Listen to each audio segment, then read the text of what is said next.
Hi అండి, అందరికీ నమస్కారం. వెల్కమ్ టు నైనా కిచెన్. ఈరోజు చేదు లేకుండా మెంతి పులిహోర ఎలా చేసుకోవాలో చూపిస్తున్నాను. మరి లేట్ చేయకుండా ప్రాసెస్లోకి వెళ్ళిపోదాం.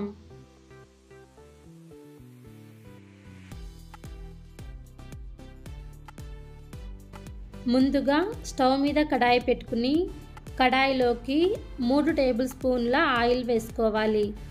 ఆయిల్ వేడైన తర్వాత 3 టేబుల్ స్పూన్ల పల్లీలను వేసుకుని పల్లీలను కొద్దిగా కలర్ చేంజ్ అయ్యేదాకా ఫ్రై చేసుకోవాలి. మెంతి కూర వేసినప్పుడు చేదు వస్తుంది కాబట్టి పల్లీలు కలర్ చేంజ్ అయిన తర్వాత బౌల్లోకి తీసుకుని పక్కన పెట్టుకోవాలి. ఆ తర్వాత అదే ఆయిల్లోకి 1/2 టేబుల్ స్పూన్ ఆవాలు వేసుకుని ఆవాలు చిటపట్లాడిన తర్వాత 1 టేబుల్ స్పూన్ మినపపప్పు, 1 టేబుల్ స్పూన్ శనగపప్పు వేసుకుని కొద్దిగా కలర్ చేంజ్ అయ్యేదాకా ఫ్రై చేసుకోవాలి. కలర్ చేంజ్ అయిన తర్వాత 2 ఎండుమిర్చి, 5 వెల్లుల్లిపాయలను దంచుకుని వేసుకోవాలి. అలాగే 7 పచ్చిమిర్చి వేస్తున్నాను.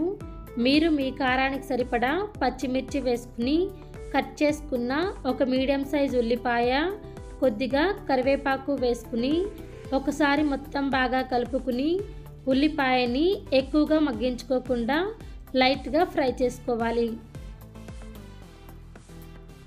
ఉల్లిపాయని ఈ విధంగా ఫ్రై చేసుకున్న తర్వాత కట్ చేసుకున్న 2 కట్టల మెంతికూర వేసుకుని ఒకసారి మొత్తం బాగా కలుపుకోవాలి. మెంతికూరలోని నీళ్లు వదిలి మొత్తం డ్రై అయ్యేదాకా ఫ్రై చేసుకోవాలి.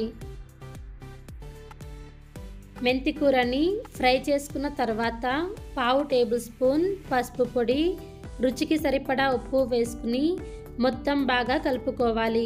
కలుపుకున్న తర్వాత అందులోకి పొడి పొడిగా వండుకుని చల్లారబెట్టుకున్న రైస్ని వేసుకోవాలి. రైస్ మొత్తం వేసుకున్న తర్వాత ఒకసారి మొత్తం బాగా కలుపుకోవాలి.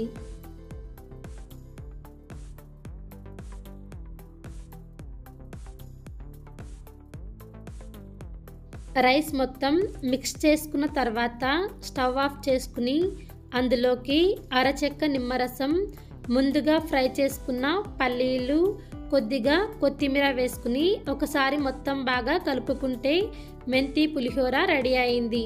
ఈ మెంతి పులిహోరని మార్నింగ్ బ్రేక్ఫాస్ట్లోకి కానీ లంచ్ బాక్స్లోకి కానీ చాలా బాగుంటుంది. ఆరోగ్యానికి కూడా చాలా మంచిది. వీలైతే మీరు కూడా ఒక్కసారి ఈ విధంగా ట్రై చేసి చూడండి. ఖచ్చితంగా టేస్ట్ని ఎంజాయ్ చేస్తారు. ఈ రెసిపీ నచ్చినట్లయితే ఒక లైక్ ఇవ్వండి, షేర్ చేయండి.